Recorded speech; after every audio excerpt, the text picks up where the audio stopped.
My daughter told me her engagement party was already over, and I should not concern myself.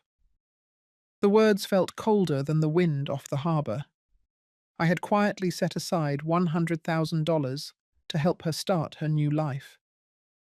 That night, I sat alone at my kitchen table, staring at the envelope that was supposed to be hers. What I discovered next would not only change how I saw my children, but force me to decide who truly deserved the best of what I had left to give. That morning began like most others in my small harbour town. The gulls were already circling over the docks, their cries sharp in the crisp air.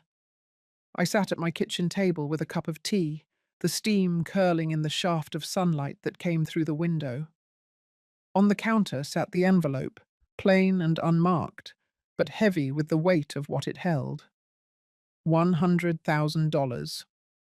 Months ago, I had decided it would be my gift to Lila on her wedding day, a way to give her a safe start, to show that no matter how strained things felt, I still believed in her future. The house was quiet, except for the slow tick of the wall clock. I had lived here for over 40 years, first with Donald and later alone after he passed. Every creak of the floorboards was familiar. Every faded photograph on the wall told a piece of my story. I kept busy with my work at the library before retiring, and later with small routines that made the days feel steady. But the truth was, I had been holding on to the idea that family could be mended with the right gesture, the right moment. I looked at the calendar pinned to the fridge. Lila's engagement party should have been coming up. I had been waiting for an invitation, telling myself it would arrive any day. This was the day I planned to call her, to hear her excitement, to feel included. I poured another cup of tea, steadying myself for what I hoped would be a warm conversation. The phone call was short. Leela's voice was calm, almost too calm, as she told me the party had already happened, and there was no need for me to worry about it. For a moment, I thought I had misheard, but her words settled in quickly, cold and matter of fact. The tea in my hand no longer felt warm. I said goodbye, set the phone down, and stared at the envelope again. That money, that plan, had been my way of staying connected. Now it sat there between us like a wall I had not expected to build. I pushed back from the table and walked to the front window. Outside, the harbour was alive with small fishing boats heading out. Neighbours walked their dogs along the shore path, waving to each other, sharing small talk. I had once imagined being part of that same easy rhythm with my own children. But in that moment, I felt like a visitor in my own life, watching connections happen somewhere else. I spent the rest of the morning in small, deliberate movements, washing the breakfast dishes, folding the dish towels, straightening the books on the shelf in the living room. My hands worked automatically while my mind circled the same thought. Something had shifted a long time ago, and I had not seen it clearly until now. Lila's choice to leave me out of that day was not sudden. It was the result of many smaller choices, the kind that chip away at closeness until the distance feels normal. By late afternoon, the light over the harbour had turned softer. I sat back at the table, the envelope still in its place. I rested my hand on it, not to open it, but to feel its weight. The idea of giving it away no longer felt simple. It was no longer just about generosity. It was about trust, and whether that trust was still alive between us. As the day faded, I found myself wondering about the path ahead. That envelope could change a life, but it could also enable patterns that had left me on the outside looking in.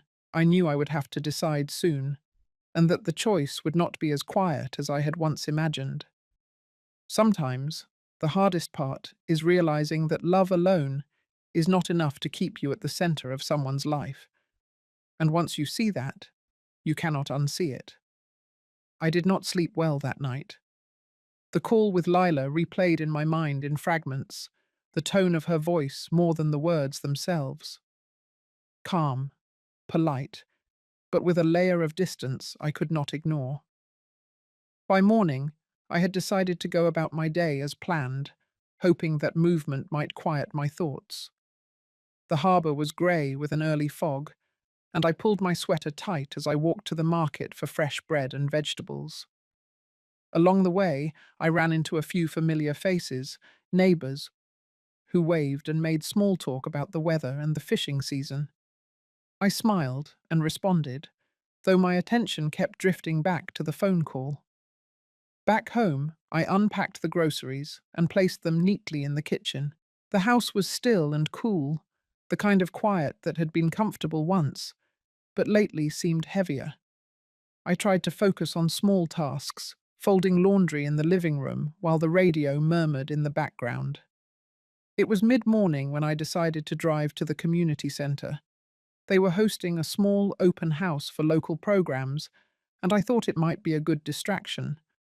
The main hall smelled faintly of coffee and baked goods, tables lined with brochures and handmade crafts. I recognized a few of the volunteers from my library days and stopped to catch up. Toward the back of the room, I noticed Lila standing with Brian, speaking to a man I did not recognize. He was dressed neatly, holding a leather folder under one arm. They were leaning in close, talking in low voices. I slowed my steps, instinct telling me to keep a distance. Lila's posture was animated, her hand gesturing towards something in the folder, while Brian nodded with that half-smile he used when he thought he had the upper hand in a conversation. I turned toward the refreshment table, not wanting to intrude, but I caught my own reflection in the window. It struck me how natural they looked together in that moment, how seamlessly they moved in a shared conversation without me. A few minutes later, they began moving toward the exit. I stayed where I was, hidden by the angle of the tables. The man shook their hands before stepping outside, leaving Lila and Brian to speak quietly for another moment before heading out as well. I noticed Lila's expression soften into something almost satisfied, the corners of her mouth lifting slightly before she glanced toward the parking lot. I left soon after, the image of the three of them fixed in my mind. There had been no greeting, no acknowledgement, just the simple fact that I had been there, unseen.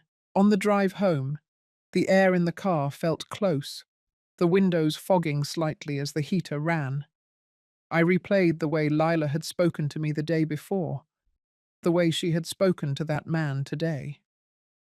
When I arrived home, I made tea and sat at the kitchen table, the envelope still where I had left it. The weight of it felt different now, as if the paper inside had absorbed the unease that had been building. I thought about the years since Donald passed, how I had tried to keep the family connected, how often I had overlooked small signs of distance because I wanted to believe the bond was still there. That afternoon, I went about my chores with a new restlessness. I polished the brass knobs on the cabinets, wiped down the counters twice, straightened the chairs around the dining table.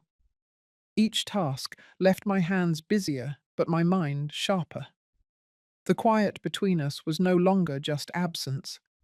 It felt like space being deliberately held, a gap maintained for reasons I could not yet name. By evening, the fog had lifted over the harbour, the water catching the gold of the setting sun. I stood at the window for a long time, watching the tide shift. There was no message from Lila, no sign from Brian, only the familiar sound of the clock ticking and the low hum of the refrigerator.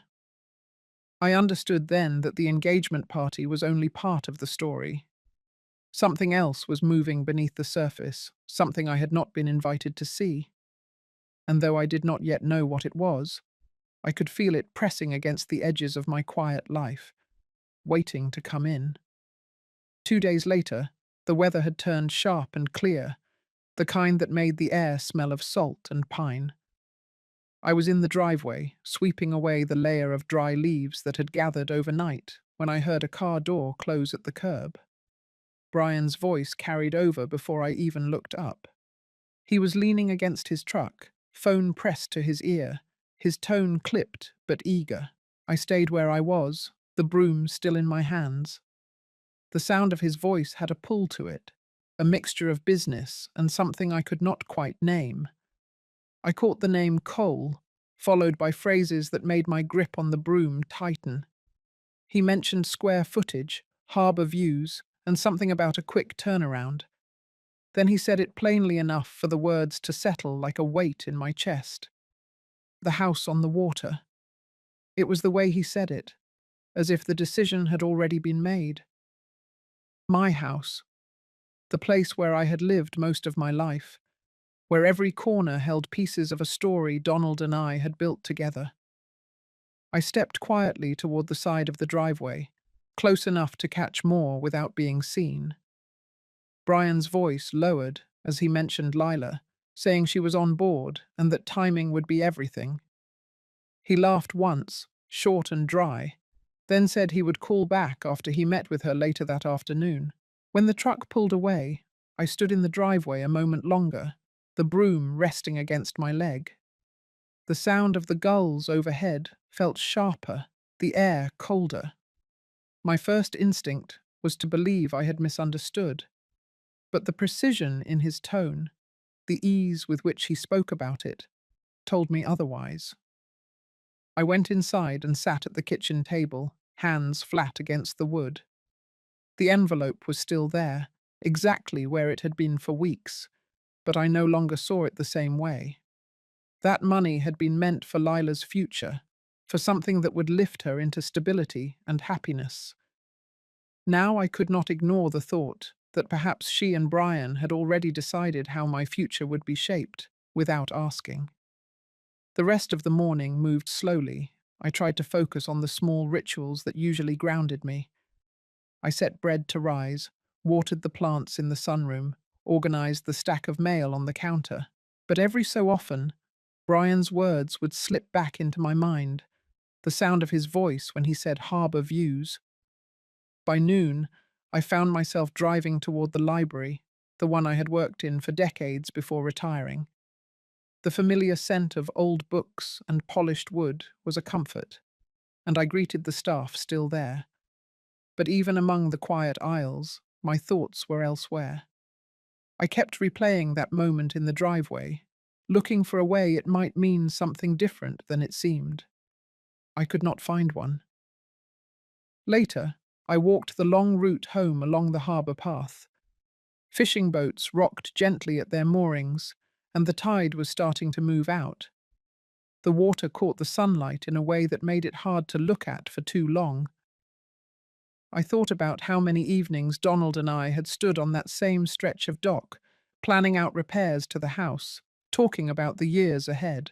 It struck me that the view Brian spoke about so casually was the same one we had treated as part of our family's history, not a line item to be marketed. When I reached home, I went straight to my desk and took out a notepad. I wrote down the date, the time, and every detail I remembered from Brian's conversation. His exact phrasing, where I could recall it, the pauses, the tone. I did not know yet what I would do with this, only that I needed to keep a record. That evening, the air carried the faint scent of wood smoke from a neighbour's fireplace. I sat by the window in the living room, looking out toward the harbour lights. The street was quiet, and the only movement came from the sway of the docked boats. I let my eyes rest on that view, the same one Brian had reduced to a selling point. In the stillness, I felt the first real edge of something new. It was not just suspicion anymore. It was the beginning of certainty. Whatever they were planning, it was already in motion, and though I did not yet know the scope of it, I knew I would have to find out before it reached my front door. The morning after hearing Brian's call, I woke before the sun. The house was still in shadow, the only sound the faint hum of the refrigerator. I made coffee, but let it grow cold on the counter. My mind was somewhere else entirely. I sat in the living room, letting my eyes drift over the framed photographs along the mantel. In one, Lila was 8 years old, holding a seashell to her ear on the beach just down the road. In another, Brian stood next to Donald on the deck, both of them grinning after a morning of fishing. These moments had once been the center of my life. Now, looking at them, I felt the distance more than the closeness. I thought back to the last few years, to the dinners I was not invited to, the holidays celebrated without me. At first, there had always been a reason: travel schedules, limited seating, or the claim that they thought I would not enjoy the event. Over time, the reasons stopped coming. The invitations stopped too. I remembered Lila's college graduation, how proud I had felt sitting in the bleachers, waiting for her to walk across the stage. She had smiled for the cameras, but slipped away quickly afterward to join her friends. Brian had promised we would all meet later for dinner, but he called that evening to say plans had changed. I had told myself it was fine. I had told myself it was nothing. The truth was harder to face. Each absence had been a small cut, and over the years, the cuts had added up. Somewhere along the way, I had gone from being part of their lives to someone they informed after the fact. I stood and walked to the window, looking out toward the harbour. The water was calm, the boats shifting slightly in their moorings. I thought about how much of my life had been tied to this place. Donald and I had worked hard to keep this house, even when money was tight. We had believed it would always be the anchor for our family, but now I could see how fragile that belief was. If Brian and Lila were willing to discuss selling it without me, then they saw it as an asset, not a home. And if they could talk about it so easily, then this was not a new idea. It was something that had been considered, maybe even planned, for some time. The phone rang in the kitchen, breaking the stillness. I let it ring. I was not ready for conversation, not when the edges of my thoughts were this raw. Instead, I went to the hall closet and pulled out a small box where I kept personal papers. I set it on the dining table and began to sort through it. Birth certificates, tax records, letters Donald had written me when we were first married. I stopped when I found the folder labeled Home. Inside were the original purchase papers, the mortgage documents, and the insurance policies. I read through each page slowly, not because I expected to find anything I did not already know, but because touching those papers reminded me that this place was more than a number on a page. It was the work of decades, the backdrop to our entire family history. By the time I put the papers away, the day had shifted into a pale winter light. I poured a fresh cup of coffee and sat back down, my thoughts moving in steady circles. I could no longer pretend these moments of exclusion were accidental. They were part of a pattern, one I had ignored because it was easier than facing what it meant. I thought about the look on Lila's face at the community centre, the way she had leaned toward that man with Brian.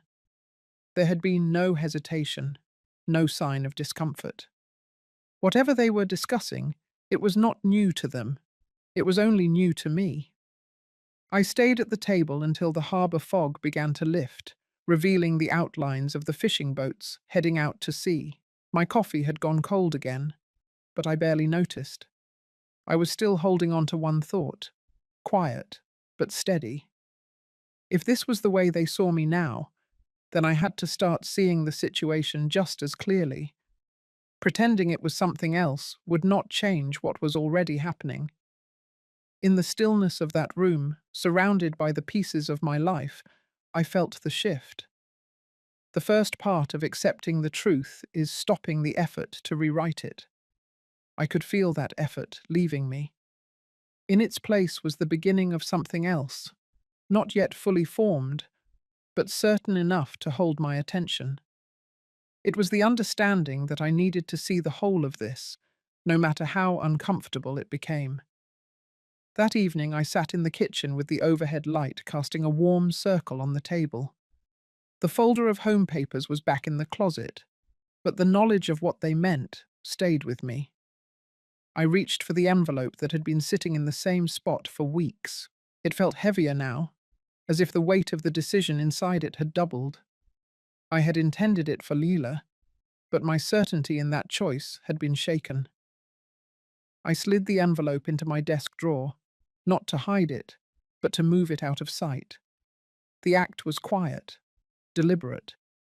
It was the first time I had changed my mind without feeling the need to announce it to anyone. The decision was mine alone, and it needed no approval. The next morning I walked down to Patty's house. We had been neighbours for years, close enough to share morning coffee or borrow a tool from each other's garage. She answered the door with a mug in her hand and a surprised smile. I stepped inside and we sat at her kitchen table, the smell of toast lingering in the air.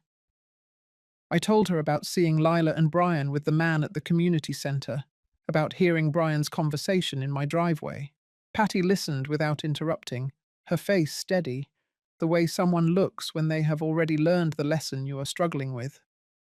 When I finished, she leaned back in her chair and said only that it was time to start thinking about what I needed to protect. We talked for a while about her own experience with her younger sister, how she had been the one everyone leaned on until there was nothing left for herself. She told me that letting people take without boundaries does not teach love, it teaches entitlement. The words sat heavy in the room, but they rang true. Walking home, I noticed how sharp the air felt in my lungs. I thought about what Patty had said, and realized I had been waiting for someone else to acknowledge the problem before I acted. That was a mistake I would not make again. Back at the house, I went straight to the hall closet and pulled out another box, this one smaller, filled with personal account information. I reviewed each folder, checking account balances, making notes about which ones had shared access and which ones did not. Brian's name was on an old joint account I had nearly forgotten about. Seeing it there sparked a wave of unease. I wrote it down with a circle around it. By midday, I had a list of what needed to be changed. I made myself a sandwich and ate it standing at the counter, the sound of the gulls outside filling the space where the radio usually played. I was not ready for music. I needed the quiet to think. In the afternoon, I sat in the living room with a pad of paper, mapping out my next steps. The first was to secure my accounts. The second was to find a safe place for certain documents. And the third was to decide what, if anything, I was still willing to give my children. I wrote those 3 lines and underlined them. As the sun began to dip, I stood at the window and looked out at the harbour. The water had a bronze sheen in the fading light, the kind that made the whole scene feel suspended in time. I thought about the years I had spent believing that giving was the way to hold on to the people I loved. It had never occurred to me that it might be the thing pushing them further away. I closed the notebook and placed it in the desk drawer with the envelope. This time, I locked the drawer. The small click of the lock was louder than I expected. It felt like the sound of a door closing on an old way of doing things. That night, I slept without waking. It was the first time in weeks that my mind did not replay conversations or invent explanations. In the morning, I knew I would start making the changes on that list. I did not yet know how my children would react, but for once, that was not the point. The point was that I had decided. The next morning, I moved through the house with a purpose I had not felt in a long time. The list from the day before sat on the kitchen counter, each line clear and unavoidable. I started with the hall closet, pulling out boxes I had not opened in years. Dust rose in small clouds as I lifted the lids, revealing stacks of papers, old photographs, and things that once felt too important to throw away. I carried each box to the dining table and began sorting.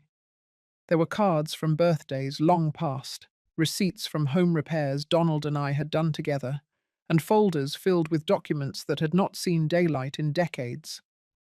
I kept what mattered and set aside what could be shredded. The more I cleared, the lighter the air in the room seemed to feel. In the living room, I walked slowly around, studying the space. A few framed photos came down from the shelves, ones that no longer brought comfort. I wrapped them carefully and placed them in a box. The room looked less cluttered without them, and I noticed how the afternoon light reached further across the floor. I paused at the Chow Lan in the corner, its leaves glossy but leaning away from the window. Donald had always been the one to care for it, moving it from room to room depending on the season.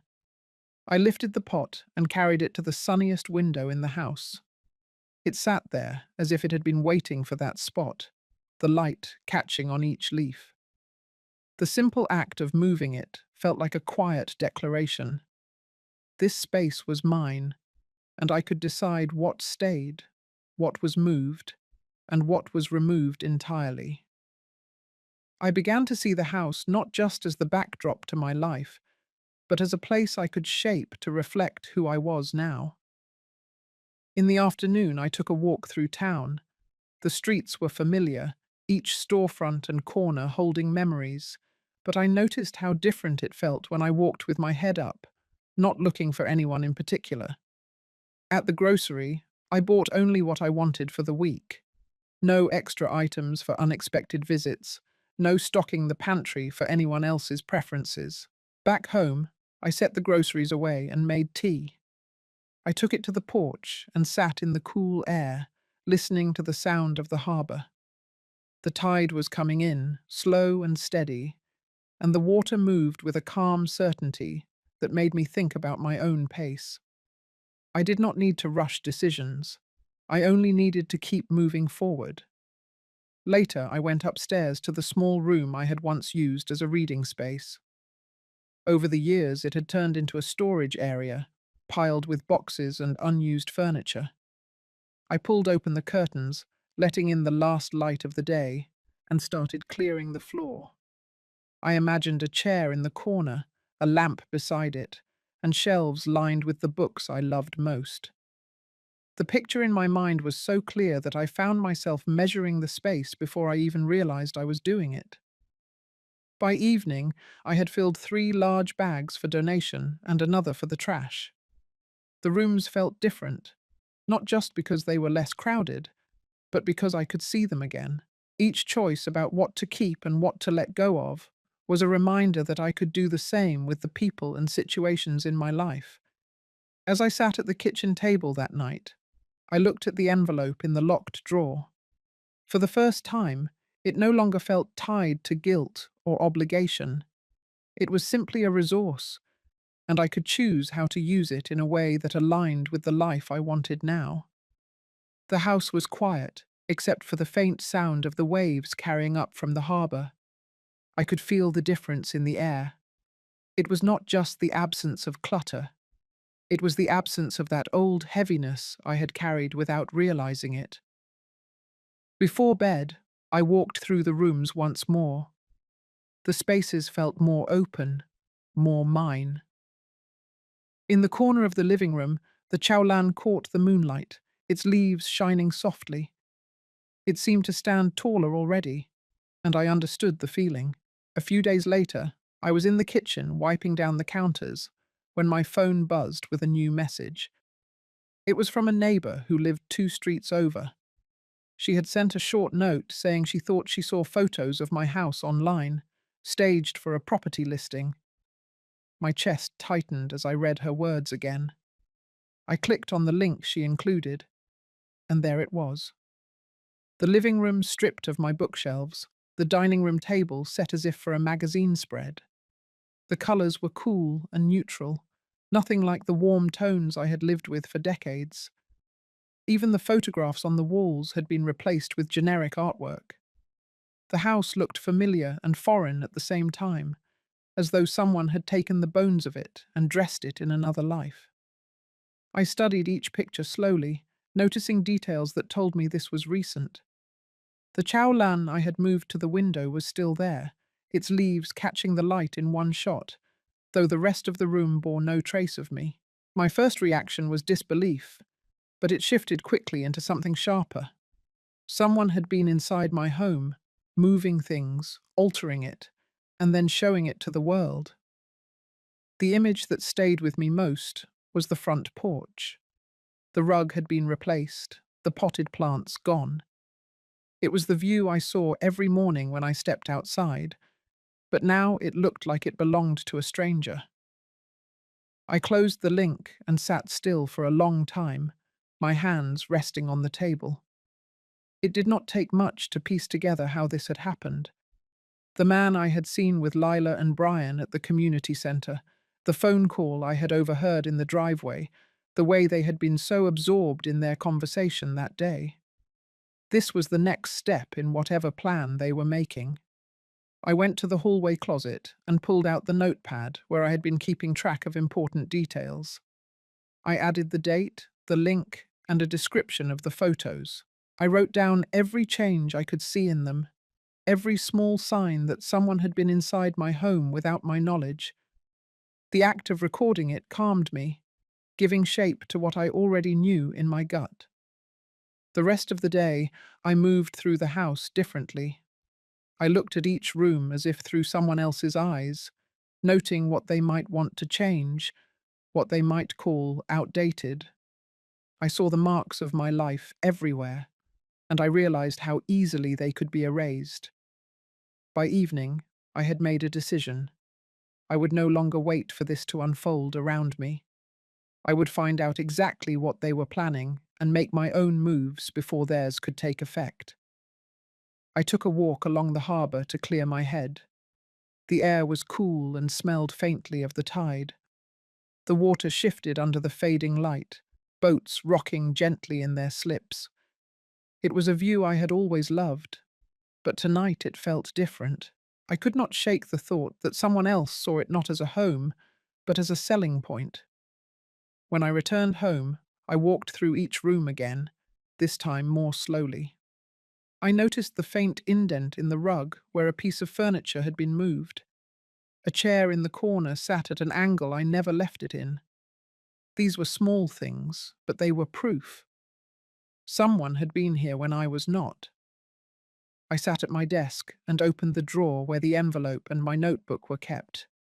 I looked at both for a long time before closing the drawer again. The lock clicked into place, and I felt a quiet resolve settle over me.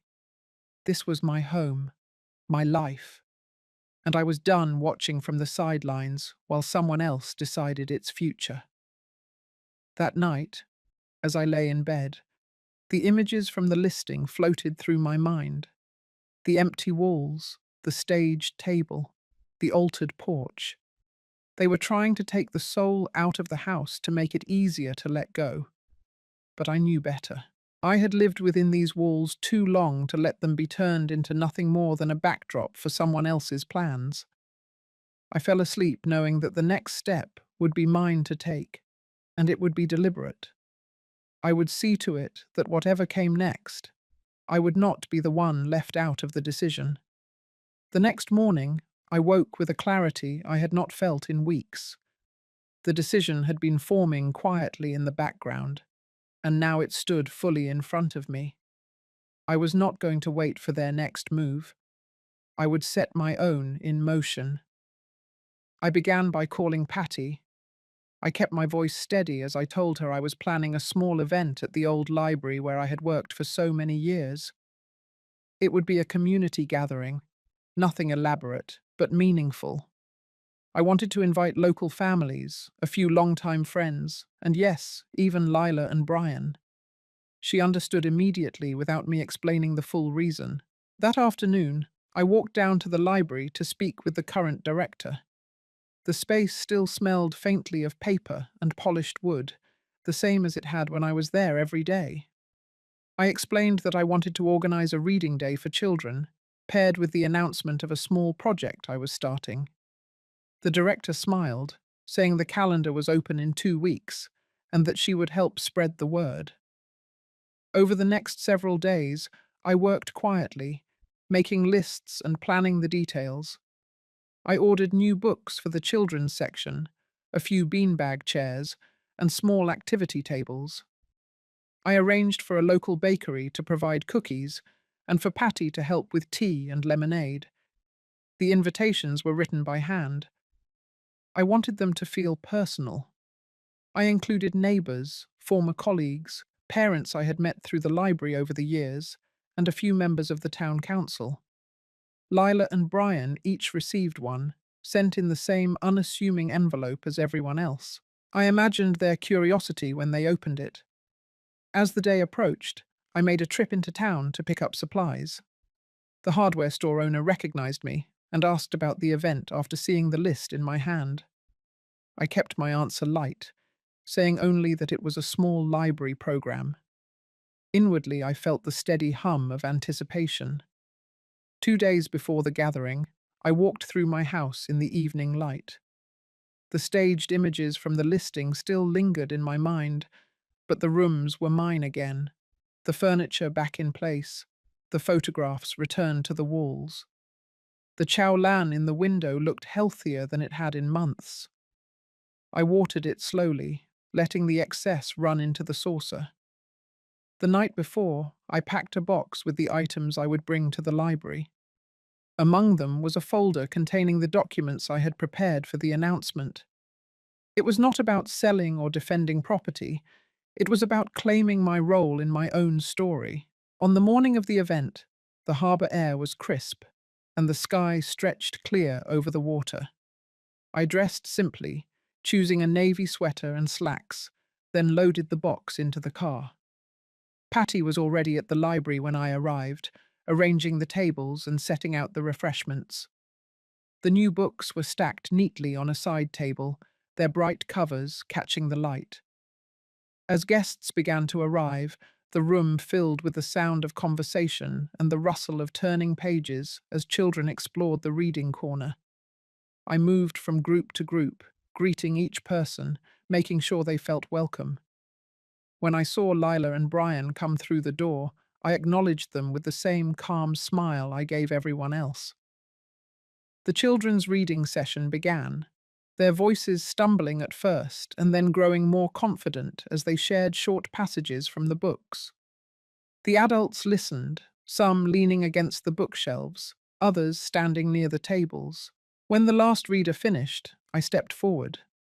My voice carried easily in the quiet room as I thanked everyone for coming and spoke briefly about the importance of the library to our community. Then I shared that I had established a small community fund to support children's literacy and technology access, with the library as its first partner. I did not look directly at Lila or Brian, as I explained that part of this initiative included resources from my own home and life, redirected towards something that would outlast all of us. There was no need to elaborate further. The meaning was clear enough. Applause filled the room, warm and genuine. The children returned to their books, the adults to their conversations. I stepped back, letting the hum of the gathering surround me. It was my event, my choice, and for the first time in a long while, I felt entirely in control of the moment. By the time the last guests left and we had begun to tidy up, the light outside had softened into late afternoon. Patty caught my eye and nodded, a quiet acknowledgement that the day had gone exactly as it needed to. I carried the now empty box back to my car, the harbour breeze cool on my face, certain that whatever came next, I had already taken the first and most important step. The library was quiet, except for the soft shuffle of chairs as people settled after the children's reading session. Sunlight filtered through the tall windows, laying warm rectangles across the worn, hardwood floor. I stood near the table where the new books were displayed, my hands resting lightly on the folder I had brought. I began speaking slowly, letting my voice carry without strain. I thanked the community for showing up, for continuing to believe in the power of a public space where everyone was welcome.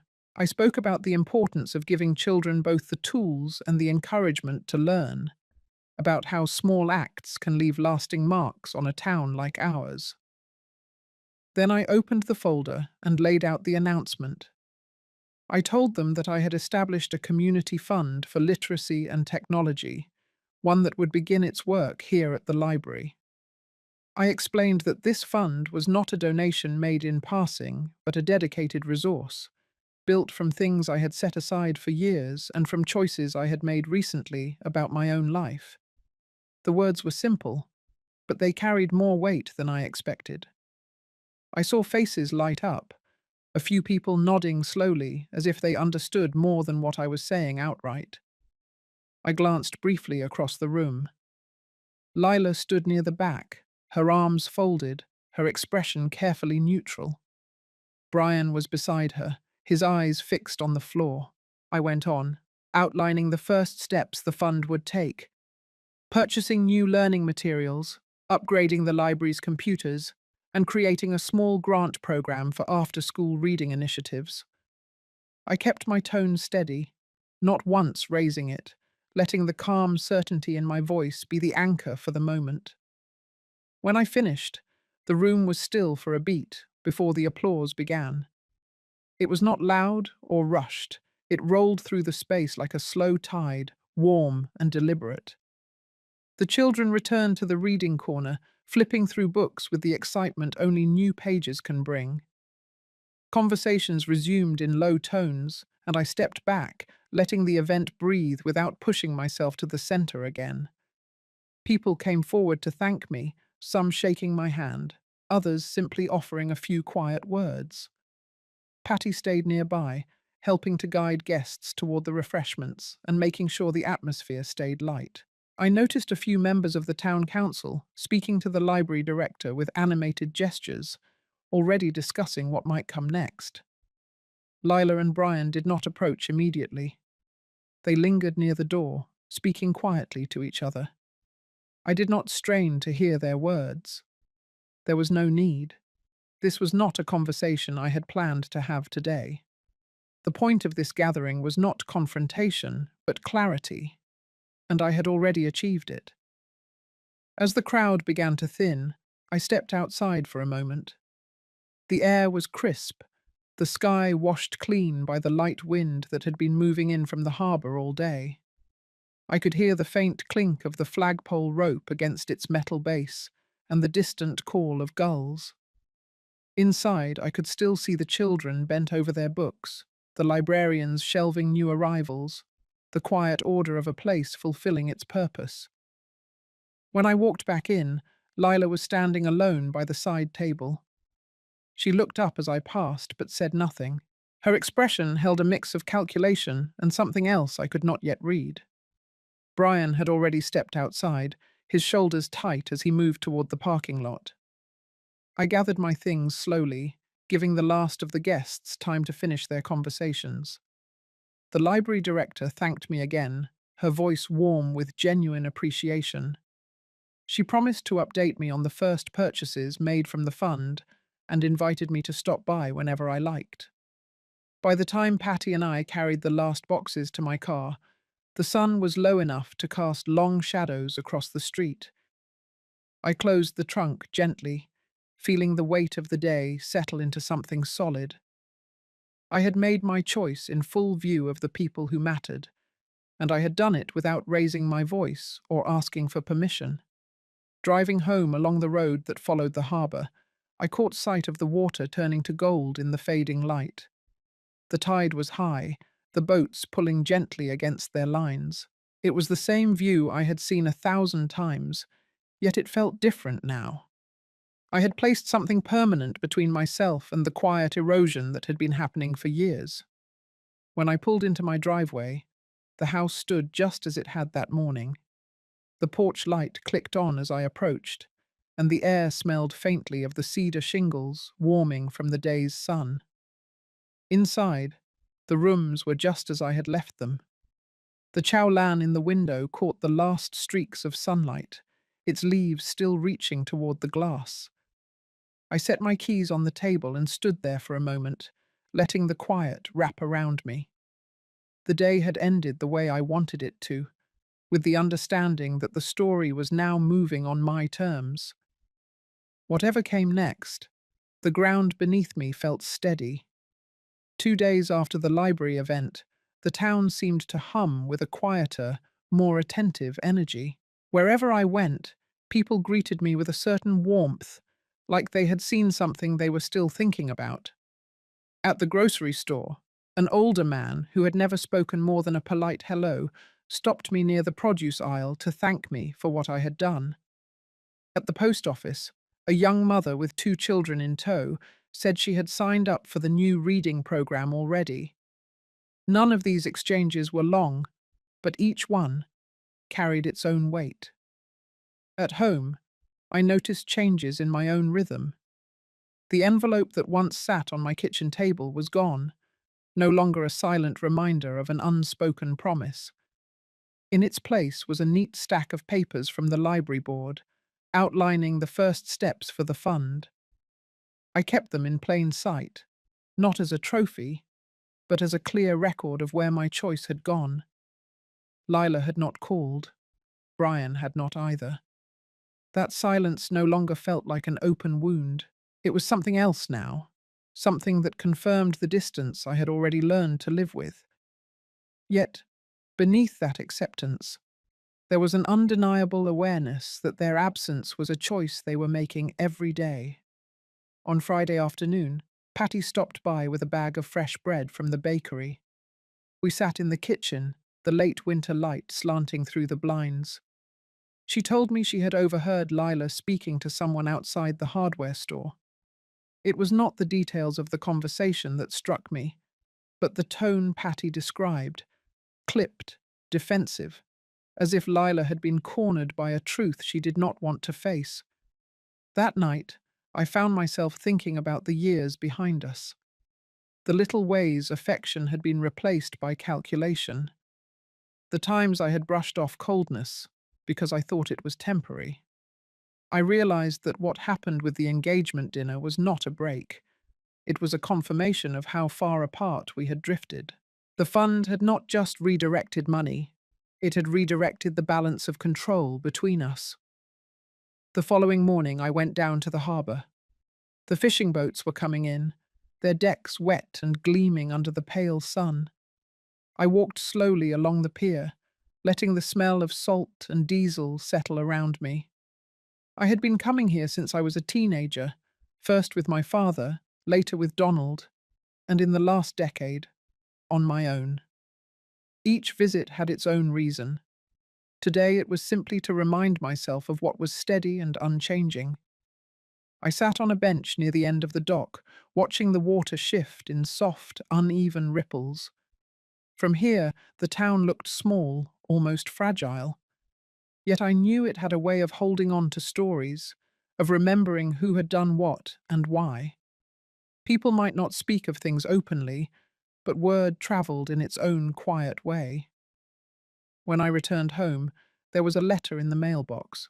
The handwriting was familiar, Lila's, though it had been years since she had sent me anything by post. Inside was a short note. She wrote that she had heard about the fund and that it was my decision to do as I pleased with my money. There was no apology, no acknowledgement of what she had done, only a line at the end that read, "I hope you find what you are looking for." I folded the letter carefully and placed it in the drawer where I keep other pieces of correspondence, the kind that matter enough to keep but not enough to display. Her words confirmed what I already knew. She was not ready to bridge the gap, and she might never be. That evening, I lit the small lamp in the living room and settled into my chair with a book. The house was quiet, but it did not feel empty. Outside, the wind had picked up, and I could hear it moving through the trees. There was a time when the silence after a storm would leave me restless. Now it felt like something earned, the calm that follows a decision made with clarity. I had learned that dignity is not granted by others. It is something you choose to hold, even when those closest to you try to strip it away. The fund was not just a gift to the town, it was a statement to myself. I could take what had been meant to diminish me and turn it into something enduring. By the time I went to bed, the air had grown colder, the moon casting its pale light over the harbour in the distance. I stood for a moment at the window, watching the reflection of the water shimmer. Somewhere out there, the tide was shifting again, and so was I. The week before the Library Fund's official launch, I found myself working through small but deliberate preparations. The committee had sent me a finalized agenda, along with a modest program printed on thick cream paper. My name was listed not at the top, but midway down, after the mayor and the head librarian. That suited me fine. I had no interest in being the center of the event. I only wanted it to happen, to be real and tangible. Patty stopped by one morning with 2 steaming cups of coffee and a tin of cookies she insisted I keep. She told me more people had signed up for the workshops than they had space for. The overflow would be put on a waiting list, which was both encouraging and bittersweet. It meant the need was greater than I had imagined. It also confirmed that the choice I made with that envelope had already begun to ripple outward. Outside, winter was loosening its grip. The snow that had clung stubbornly to the edges of the sidewalks was shrinking into thin grey patches. I walked through the harbour market, picking up a loaf of bread, some fresh apples, and a bouquet of tulips that caught my eye. The colours were bold and unapologetic, a reminder that life pushes forward whether we are ready or not. That evening, as I arranged the tulips in a vase, the phone rang. I recognized the number immediately. It was Brian. His voice was strained but controlled, as if he had rehearsed what he wanted to say. He had heard about the fund and wanted to make it clear that while he did not agree with my decision, he would not try to interfere. His words carried the weight of a truce neither of us had asked for. We spoke for less than 5 minutes. When the call ended, I stood for a long time in the quiet, feeling the space his voice left behind. The next few days passed in a measured rhythm. I attended the final planning meeting at the library, where the head librarian showed me the display they had set up in the main hall. There was a large photograph of the harbour taken from the pier, framed by 2 shelves of new books purchased with the first portion of the fund. Seeing it there, visible, unhidden, part of the life of the town, stirred something in me that was hard to name. On the morning of the launch, I dressed in a simple navy coat and a wool scarf, the same one I had worn on cold market days with Donald. The walk to the library felt shorter than usual, though I took my time, noticing the way sunlight filtered through the bare branches along Main Street. A few people waved as I passed. Inside, the air was warm and filled with the soft hum of conversation. I took my place toward the side, watching as the mayor spoke about the importance of community resources and the role of the library in connecting people to opportunities. The head librarian spoke next, sharing stories of patrons whose lives had been changed by access to books, classes, and a place to belong. When it was my turn, I stepped to the small podium. I spoke briefly, explaining why I believed in the library's work and how the fund was not just about books or programs, but about giving people room to grow. I did not mention the engagement party, or the envelope, or the silence from my children. This moment was not about them. It was about turning something private into something shared, and in doing so, making it stronger. After the event, people came up to shake my hand, some offering quiet thanks, others sharing their own stories of how the library had touched their lives. Each one felt like a piece of the story now belonged to more than just me. That night, I sat in my living room with the tulips now fully open on the table beside me. The petals were wide and vivid, their edges beginning to curl slightly, as if they were settling into themselves. I realized that, like the flowers, I had moved through stages, from a closed and guarded place to one that could stand in the open, even if only for a time. The silence from Lila and Brian still lingered, but it no longer dictated the tone of my days. I had chosen to fill that space with something else, something that would last beyond whatever distance remained between us. And in that choice, I had found a kind of steadiness I had not felt in years. Spring arrived quietly, without the fanfare I used to expect from the seasons. The harbour was still and silver in the mornings, the gulls gliding low over the water. I found myself walking there most days, not for any reason other than to breathe in the open air and remind myself that life was bigger than the walls of my home. The Library Fund had settled into its own steady rhythm. I received updates from Patty about new programs starting and small thank you notes from people who had taken classes. I kept them in a simple wooden box on my desk. It was not wealth in the way my children understood it, but it was a kind of return I could feel in my bones. One afternoon, I saw Lila across the market. She noticed me too. For a moment, our eyes met. There was no anger in hers, but there was no welcome either. She gave a small nod and turned back to the stall of fresh herbs. I walked past without stopping. It did not hurt the way it once would have. Some things remain unsaid, not because they do not matter, but because saying them will not change what they are. At home, I boiled water for tea and opened the kitchen window. The sound of children playing drifted in from down the street. Their laughter was sharp and bright, carrying over the low hum of traffic. I thought about how my life had been shaped by my choices, the deliberate ones and the ones I had been pushed into. I had learned that keeping dignity intact sometimes meant stepping back, letting go of what could not be repaired. It did not mean giving up. It meant deciding where my presence, my care, and my resources could do the most good. And I had done that. That evening I sat at the table with a pen and a fresh piece of paper. I wrote out instructions for the fund, making sure it would remain strong long after I was gone. I placed the paper in the box with the thank you notes, closing the lid with a quiet sense of completion. The sun was dipping low, casting a warm light over the harbour outside my window. I realized then that I was no longer waiting for an apology that might never come. I was no longer holding my breath for something to return to how it once was. I had found a new shape for my life, one that fit me now. And as the sky shifted into a soft blue-grey, I felt something I had not felt in a long time.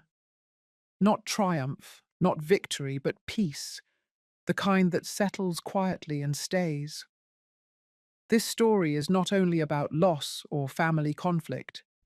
It is about finding the strength to define your life on your own terms, even when the people you love cannot or will not meet you there.